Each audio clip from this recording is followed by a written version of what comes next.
Continuing gray and drizzling. I made my rounds and got out early to check about the house. I'd gotten out several times during the night to move things a little farther along.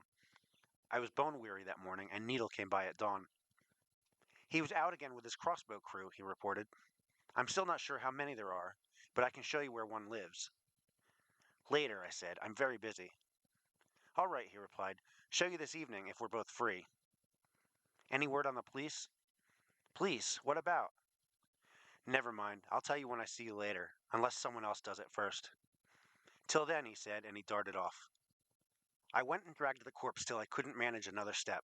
Then I dragged myself home, jaws aching, paws sore, my old injury from the zombie affair acting up.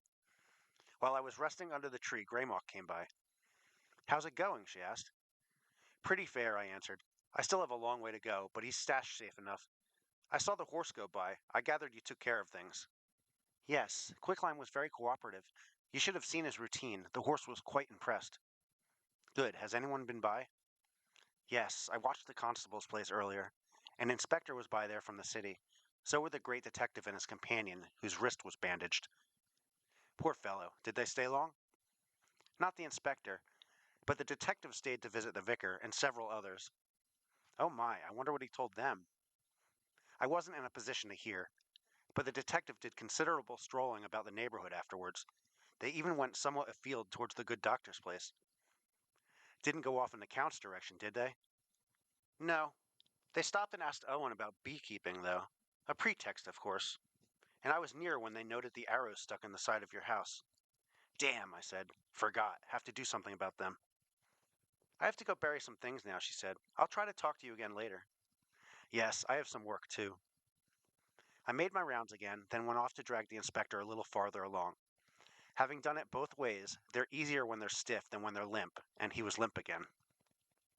Evening. Jack wanted to go out again. When it gets to this point in the game, there are always a few last-minute items on the shopping list. This time the place was swarming with patrolmen, some of them walking in pairs.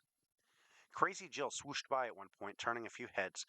Through the open door of a gin mill, I saw Rastov seated at a table, alone, save for a bottle of vodka and a glass. I wondered what happened to Quicklime on these occasions, if he's gone internal. A rat resembling Bubo scurried by, a finger in his mouth. Owen went staggering past with a pair of fellows, faces streaked with coal dust, singing something incomprehensible in Welsh. I saw Morris, bewigged, dressed like a woman, heavily rouged, hanging onto McCabe's arm. Party time, Jack observed, before things start to get serious. An eye-patched man with shaggy hair, a terrible limp, and a withered hand staggered by, selling pencils from a tin cup. I went on point even before he emerged from the fog, recognizing from the scent that it was the great detective in disguise. Jack bought a pencil from him and paid him handsomely for it. He muttered a, "Bless you, governor," and limped off. Our quest was extremely difficult this time, and I must say the master took unusual chances.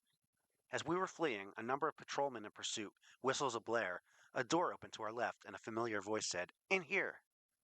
We ducked inside, the door was closed softly behind us, and moments later I heard the police rush past. "Thanks," I heard Jack whisper. "Glad to be able to help," Larry replied. "Everybody seems to be out tonight." "It's getting to be that time," Jack said, and his parcel began to drip softly. "I have a towel here that you can have," Larry said. "Thank you. How do you know it might be needed?" "I have a way of anticipating things," Larry replied. He did not accompany us back this time, and I excused myself shortly after the bridge to return to the corpse and drag it farther. Something had gotten to it and stolen a few nibbles, but it was still largely intact. As I was struggling along, I thought I heard Greymock voice a greeting from somewhere overhead, but my mouth was full and I did not want to stop work to look up.